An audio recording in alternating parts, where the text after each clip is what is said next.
वट सावित्री व्रत, प्रेम, त्याग और अटूट विश्वास की कथा। ज्येष्ठ मास की अमावस्या भारतीय संस्कृति का एक ऐसा पवित्र दिन जब हर सुहागन स्त्री अपने पति की लंबी आयु और सुखी जीवन के लिए वट सावित्री व्रत रखती है। लेकिन क्या आप जानते हैं, इस व्रत के पीछे छुपी है प्रेम, त्याग और अटूट विश्वास की अद्भुत कथा। यह कहानी है माता सावित्री और सत्यवान की। 1. सावित्री का जन्म और वर की खोज। बहुत समय पहले मद्र देश में एक प्रतापी राजा रहते थे जिनका नाम था अश्वपति। उनके पास धन, वैभव और शक्ति सब कुछ था, लेकिन संतान नहीं थी। राजा और रानी ने वर्षों तक देवी की कठोर उपासना की। आखिरकार देवी प्रसन्न हुई और उन्हें एक तेजस्वी कन्या प्राप्त हुई। उस कन्या का नाम रखा गया सावित्री। सावित्री बचपन से ही अत्यंत सुंदर, बुद्धिमान और तेजस्वी थी। उसका तेज ऐसा था कि लोग उसकी ओर सीधे देख भी नहीं पाते थे। समय बीता और जब विवाह की आयु आई तो राजा अश्वपति ने सावित्री से कहा, पुत्री, अब तुम स्वयं अपने योग्य वर का चयन करो। सावित्री वन राज्य घूमती हुई एक दिन पहुंची एक आश्रम में। वहां उसने देखा एक युवक लकड़ियां काट रहा था। सरल वस्त्र, शांत चेहरा, आंखों में करुणा और साहस। उस युवक का नाम था सत्यवान। सावित्री ने उसी क्षण मन ही मन सत्यवान को अपना पति मान लिया। 2. नारद मुनि की भविष्यवाणी और विवाह। लेकिन जब वो वापस महल लौटी तभी वहां उपस्थित ऋषि नारद ने कहा, राजन, सत्यवान गुणवान है, धर्मात्मा है, लेकिन उसकी आयु बहुत कम है। विवाह के ठीक 1 वर्ष बाद उसकी मृत्यु निश्चित है। राजा अश्वपति घबरा गए। उन्होंने सावित्री को बहुत समझाया, लेकिन सावित्री ने शांत स्वर में कहा, पिता श्री, भारतीय नारी केवल एक बार पति चुनती है और मैं सत्यवान को अपने मन से स्वीकार कर चुकी हूँ। आखिरकार दोनों का विवाह हो गया। सावित्री राजमहल छोड़कर सत्यवान के साथ वन में रहने लगी। वो अपने सास ससुर की सेवा करती और हर परिस्थिति में प्रसन्न रहती। 3. वो काला दिन और यमराज का आगमन। लेकिन धीरे धीरे वो दिन नजदीक आने लगा जिस दिन सत्यवान की मृत्यु लिखी थी। सावित्री ने 3 दिन पहले से कठोर व्रत शुरू कर दिया। न जल, न अन्न, बस भगवान का ध्यान और पति की रक्षा की प्रार्थना। फिर वो दिन आ गया। सत्यवान लकड़ी काटने जंगल जा रहे थे। सावित्री भी उनके साथ चल पड़ी। कुछ देर बाद अचानक सत्यवान के सिर में तेज पीड़ा हुई। उन्होंने कहा, सावित्री, मेरा सिर बहुत भारी हो रहा है। सावित्री ने सत्यवान का सिर अपनी गोद में रख लिया और कुछ ही क्षणों में सत्यवान ने अंतिम सांस ली। पूरा जंगल शांत हो गया।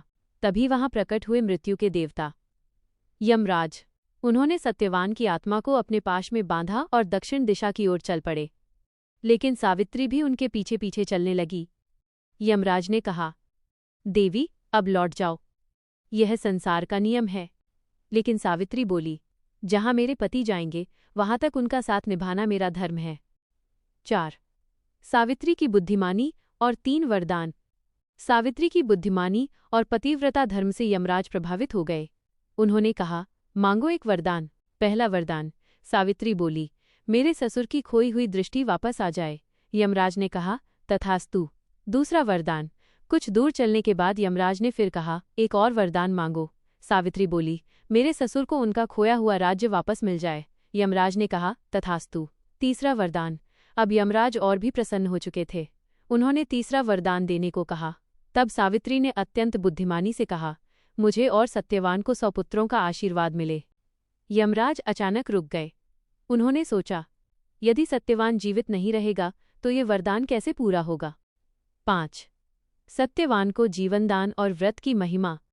सावित्री की भक्ति, प्रेम और बुद्धिमत्ता के आगे मृत्यु के देवता भी झुक गए। यमराज ने मुस्कुराकर कहा, देवी सावित्री, आज तुम्हारा पतिव्रत संसार के लिए आदर्श बन गया है। मैं सत्यवान को पुनः जीवन देता हूँ। इतना कहते ही सत्यवान जीवित हो उठे। सावित्री अपने पति को लेकर वापस आश्रम पहुंची। कुछ ही समय बाद उनके ससुर की आंखों की रोशनी लौट आई और उन्हें अपना राज्य भी वापस मिल गया। तभी से हर सुहागन स्त्री वट सावित्री व्रत रखती है, वट वृक्ष की पूजा करती है और माता सावित्री से अपने सुहाग की रक्षा का आशीर्वाद मांगती है। धीमा संगीत और घंटियों की ध्वनि। पतिव्रता, धर्म, प्रेम और विश्वास की यह कथा आज भी भारतीय संस्कृति में अमर है। वट सावित्री व्रत, प्रेम, त्याग और अटूट विश्वास की कथा। ज्येष्ठ मास की अमावस्या भारतीय संस्कृति का एक ऐसा पवित्र दिन जब हर सुहागन स्त्री अपने पति की लंबी आयु और सुखी जीवन के लिए वट सावित्री व्रत रखती है। लेकिन क्या आप जानते हैं, इस व्रत के पीछे छुपी है प्रेम, त्याग और अटूट विश्वास की अद्भुत कथा। यह कहानी है माता सावित्री और सत्यवान की। 1. सावित्री का जन्म और वर की खोज। बहुत समय पहले मध्य देश में एक प्रतापी राजा रहते थे, जिनका नाम था अश्वपति। उनके पास धन, वैभव और शक्ति सब कुछ था, लेकिन संतान नहीं थी। राजा और रानी ने वर्षों तक देवी की कठोर उपासना की। आखिरकार देवी प्रसन्न हुई और उन्हें एक तेजस्वी कन्या प्राप्त हुई। उस कन्या का नाम रखा गया सावित्री। सावित्री बचपन से ही अत्यंत सुंदर, बुद्धिमान और तेजस्वी थी। उसका तेज ऐसा था कि लोग उसकी ओर सीधे देख भी नहीं पाते थे। समय बीता और जब विवाह की आयु आई तो राजा अश्वपति ने सावित्री से कहा, पुत्री, अब तुम स्वयं अपने योग्य वर का चयन करो। सावित्री वन राज्य घूमती हुई एक दिन पहुंची एक आश्रम में। वहां उसने देखा एक युवक लकड़ियां काट रहा था। सरल वस्त्र, शांत चेहरा, आंखों में करुणा और साहस। उस युवक का नाम था सत्यवान। सावित्री ने उसी क्षण मन ही मन सत्यवान को अपना पति मान लिया। 2. नारद मुनि की भविष्यवाणी और विवाह। लेकिन जब वो वापस महल लौटी तभी वहां उपस्थित ऋषि नारद ने कहा, राजन, सत्यवान गुणवान है, धर्मात्मा है, लेकिन उसकी आयु बहुत कम है। विवाह के ठीक 1 वर्ष बाद उसकी मृत्यु निश्चित है। राजा अश्वपति घबरा गए। उन्होंने सावित्री को बहुत समझाया, लेकिन सावित्री ने शांत स्वर में कहा, पिताश्री, भारतीय नारी केवल एक बार पति चुनती है और मैं सत्यवान को अपने मन से स्वीकार कर चुकी हूँ। आखिरकार दोनों का विवाह हो गया। सावित्री राजमहल छोड़कर सत्यवान के साथ वन में रहने लगी। वो अपने सास ससुर की सेवा करती और हर परिस्थिति में प्रसन्न रहती। 3. वो काला दिन और यमराज का आगमन। लेकिन धीरे धीरे वो दिन नजदीक आने लगा जिस दिन सत्यवान की मृत्यु लिखी थी। सावित्री ने 3 दिन पहले से कठोर व्रत शुरू कर दिया। न जल, न अन्न, बस भगवान का ध्यान और पति की रक्षा की प्रार्थना। फिर वो दिन आ गया। सत्यवान लकड़ी काटने जंगल जा रहे थे। सावित्री भी उनके साथ चल पड़ी। कुछ देर बाद अचानक सत्यवान के सिर में तेज पीड़ा हुई। उन्होंने कहा, सावित्री, मेरा सिर बहुत भारी हो रहा है। सावित्री ने सत्यवान का सिर अपनी गोद में रख लिया और कुछ ही क्षणों में सत्यवान ने अंतिम सांस ली। पूरा जंगल शांत हो गया। तभी वहां प्रकट हुए मृत्यु के देवता यमराज। उन्होंने सत्यवान की आत्मा को अपने पाश में बांधा और दक्षिण दिशा की ओर चल पड़े। लेकिन सावित्री भी उनके पीछे पीछे चलने लगी। यमराज ने कहा, देवी, अब लौट जाओ, यह संसार का नियम है। लेकिन सावित्री बोली, जहां मेरे पति जाएंगे वहां तक उनका साथ निभाना मेरा धर्म है। 4. सावित्री की बुद्धिमानी और 3 वरदान। सावित्री की बुद्धिमानी और पतिव्रता धर्म से यमराज प्रभावित हो गए। उन्होंने कहा, मांगो एक वरदान। पहला वरदान। सावित्री बोली, मेरे ससुर की खोई हुई दृष्टि वापस आ जाए। यमराज ने कहा, तथास्तु। दूसरा वरदान। कुछ दूर चलने के बाद यमराज ने फिर कहा, एक और वरदान मांगो। सावित्री बोली, मेरे ससुर को उनका खोया हुआ राज्य वापस मिल जाए। यमराज ने कहा, तथास्तु। तीसरा वरदान। अब यमराज और भी प्रसन्न हो चुके थे। उन्होंने तीसरा वरदान देने को कहा। तब सावित्री ने अत्यंत बुद्धिमानी से कहा, मुझे और सत्यवान को 100 पुत्रों का आशीर्वाद मिले। यमराज अचानक रुक गए। उन्होंने सोचा, यदि सत्यवान जीवित नहीं रहेगा तो ये वरदान कैसे पूरा होगा। 5. सत्यवान को जीवनदान और व्रत की महिमा। सावित्री की भक्ति, प्रेम और बुद्धिमत्ता के आगे मृत्यु के देवता भी झुक गए। यमराज ने मुस्कुराकर कहा, देवी सावित्री, आज तुम्हारा पतिव्रत संसार के लिए आदर्श बन गया है। मैं सत्यवान को पुनः जीवन देता हूँ। इतना कहते ही सत्यवान जीवित हो उठे। सावित्री अपने पति को लेकर वापस आश्रम पहुंची। कुछ ही समय बाद उनके ससुर की आंखों की रोशनी लौट आई और उन्हें अपना राज्य भी वापस मिल गया। तभी से हर सुहागन स्त्री वट सावित्री व्रत रखती है, वट वृक्ष की पूजा करती है और माता सावित्री से अपने सुहाग की रक्षा का आशीर्वाद मांगती है। धीमा संगीत और घंटियों की ध्वनि। पतिव्रता, धर्म, प्रेम और विश्वास की यह कथा आज भी भारतीय संस्कृति में अमर है। वट सावित्री व्रत, प्रेम, त्याग और अटूट विश्वास की कथा। ज्येष्ठ मास की अमावस्या। भारतीय संस्कृति का एक ऐसा पवित्र दिन जब हर सुहागन स्त्री अपने पति की लंबी आयु और सुखी जीवन के लिए वट सावित्री व्रत रखती है। लेकिन क्या आप जानते हैं, इस व्रत के पीछे छुपी है प्रेम, त्याग और अटूट विश्वास की अद्भुत कथा। यह कहानी है माता सावित्री और सत्यवान की। 1. सावित्री का जन्म और वर की खोज। बहुत समय पहले मध्य देश में एक प्रतापी राजा रहते थे, जिनका नाम था अश्वपति। उनके पास धन, वैभव और शक्ति सब कुछ था, लेकिन संतान नहीं थी। राजा और रानी ने वर्षों तक देवी की कठोर उपासना की।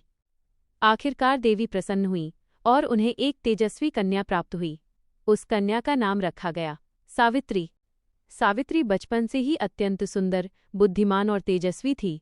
उसका तेज ऐसा था कि लोग उसकी ओर सीधे देख भी नहीं पाते थे। समय बीता और जब विवाह की आयु आई तो राजा अश्वपति ने सावित्री से कहा, पुत्री, अब तुम स्वयं अपने योग्य वर का चयन करो। सावित्री वन राज्य राज्य घूमती हुई एक दिन पहुंची एक आश्रम में। वहां उसने देखा एक युवक लकड़ियां काट रहा था। सरल वस्त्र, शांत चेहरा, आंखों में करुणा और साहस।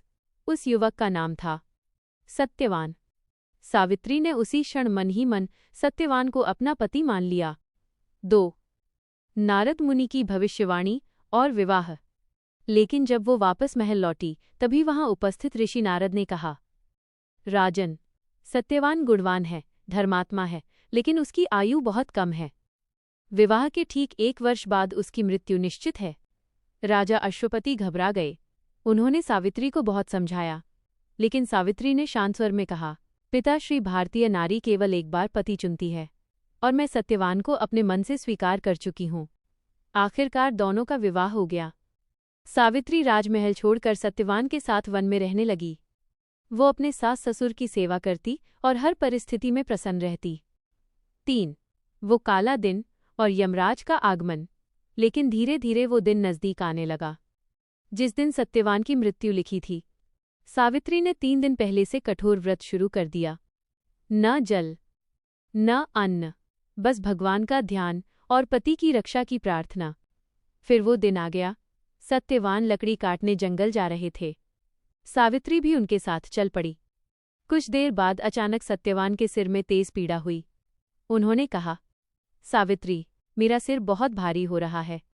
सावित्री ने सत्यवान का सिर अपनी गोद में रख लिया और कुछ ही क्षणों में सत्यवान ने अंतिम सांस ली। पूरा जंगल शांत हो गया। तभी वहां प्रकट हुए मृत्यु के देवता यमराज। उन्होंने सत्यवान की आत्मा को अपने पाश में बांधा और दक्षिण दिशा की ओर चल पड़े। लेकिन सावित्री भी उनके पीछे पीछे चलने लगी। यमराज ने कहा, देवी, अब लौट जाओ, यह संसार का नियम है।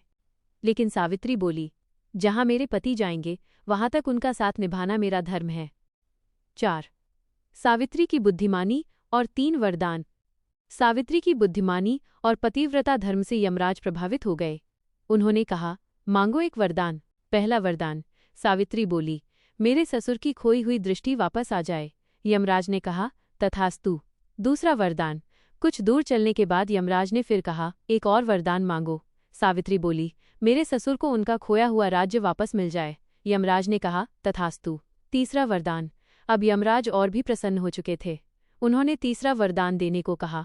तब सावित्री ने अत्यंत बुद्धिमानी से कहा, मुझे और सत्यवान को 100 पुत्रों का आशीर्वाद मिले। यमराज अचानक रुक गए। उन्होंने सोचा, यदि सत्यवान जीवित नहीं रहेगा तो ये वरदान कैसे पूरा होगा। 5. सत्यवान को जीवनदान और व्रत की महिमा। सावित्री की भक्ति, प्रेम और बुद्धिमत्ता के आगे मृत्यु के देवता भी झुक गए। यमराज ने मुस्कुराकर कहा, देवी सावित्री, आज तुम्हारा पतिव्रत संसार के लिए आदर्श बन गया है। मैं सत्यवान को पुनः जीवन देता हूँ। इतना कहते ही सत्यवान जीवित हो उठे। सावित्री अपने पति को लेकर वापस आश्रम पहुंची। कुछ ही समय बाद उनके ससुर की आंखों की रोशनी लौट आई और उन्हें अपना राज्य भी वापस मिल गया। तभी से हर सुहागन स्त्री वट सावित्री व्रत रखती है, वट वृक्ष की पूजा करती है और माता सावित्री से अपने सुहाग की रक्षा का आशीर्वाद मांगती है। धीमा संगीत और घंटियों की ध्वनि। पतिव्रता, धर्म, प्रेम और विश्वास की यह कथा आज भी भारतीय संस्कृति में अमर है। वट सावित्री व्रत, प्रेम, त्याग और अटूट विश्वास की कथा। ज्येष्ठ मास की अमावस्या। भारतीय संस्कृति का एक ऐसा पवित्र दिन जब हर सुहागन स्त्री अपने पति की लंबी आयु और सुखी जीवन के लिए वट सावित्री व्रत रखती है। लेकिन क्या आप जानते हैं, इस व्रत के पीछे छुपी है प्रेम, त्याग और अटूट विश्वास की अद्भुत कथा। यह कहानी है माता सावित्री और सत्यवान की। 1. सावित्री